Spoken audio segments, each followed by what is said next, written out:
Hello everyone. A few weeks ago I posted this position and I asked you to come up with a move for white.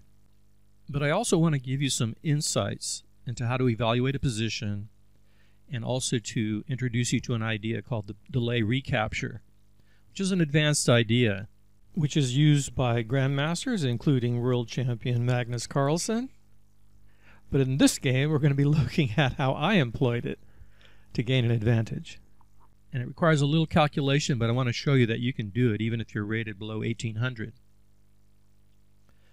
But as you can see here, white has 3 pawns in the center, which is pretty good. But you have to also look at how black can break down that center.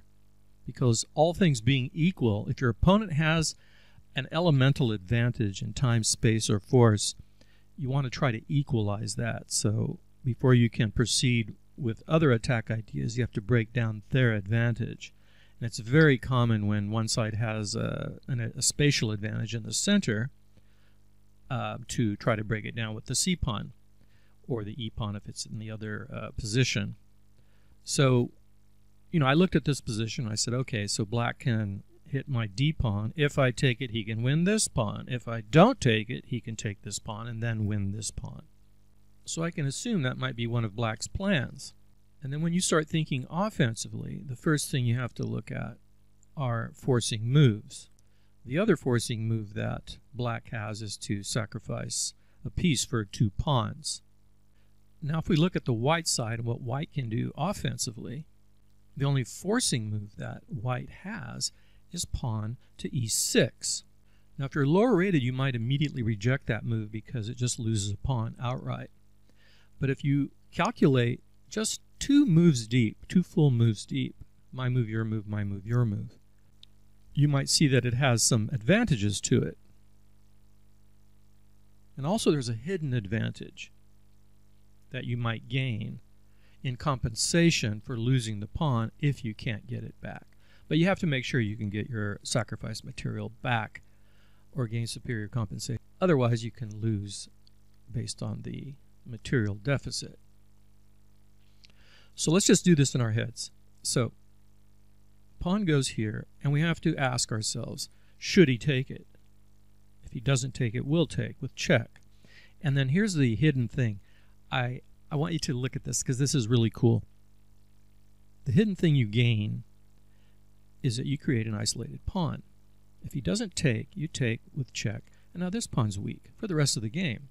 And that's something you can go after because, as you should know, and I wish I had known, the 2 main things you can attack in chess are pawns and the king, because the other pieces can run around.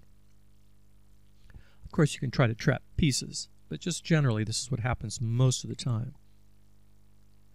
Okay, then I looked at, if he captures, we'll have to look at what is his best move. Alright, so if I push, he can move his knight, or he can capture or not capture. So what is black's best move? I determined that it was best for him to capture. And then I had to see, well, will I be able to get that back? I know I will have gained the isolated pawn. And then I have to see, can I try to get it back right away, get my material back?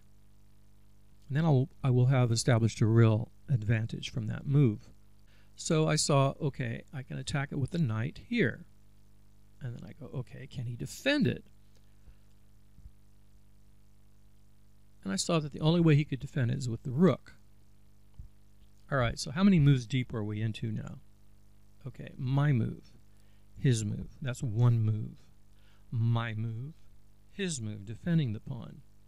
That's 2 full moves.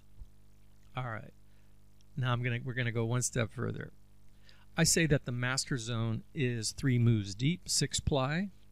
So with the rook here, knight can attack the rook. Now if he doesn't defend, then you have to see that the knight can fork the queen and rook. So it's also a threat, not just to win material back, but to fork the queen and rook, which is why I determined he needed to defend it. And fortunately, the knights are in a bad position. They cannot defend this pawn. So if we continue with the plan, okay, so then 3 moves deep, right, would be my move, his move. My move attacked the rook. Defended, the knight's defended by the bishop. Rook here, then knight here attacking the rook. Little guy harassing big guy. Power move number 5. If you haven't looked at that video on the 6 power moves. And this is what I did. Push the pawn, pawn takes, attack the pawn, rook defends, attack the rook. And he ended up sacrificing, doing an exchange sacrifice here, and I went on to win the game. So by adding the delayed recapture of a pawn or a piece, you can look for opportunities that you may not have considered otherwise. And of course, it's a forcing move, so the whole thing started with a forcing move. You have to make sure your moves are forcing in order to look down a certain sequence.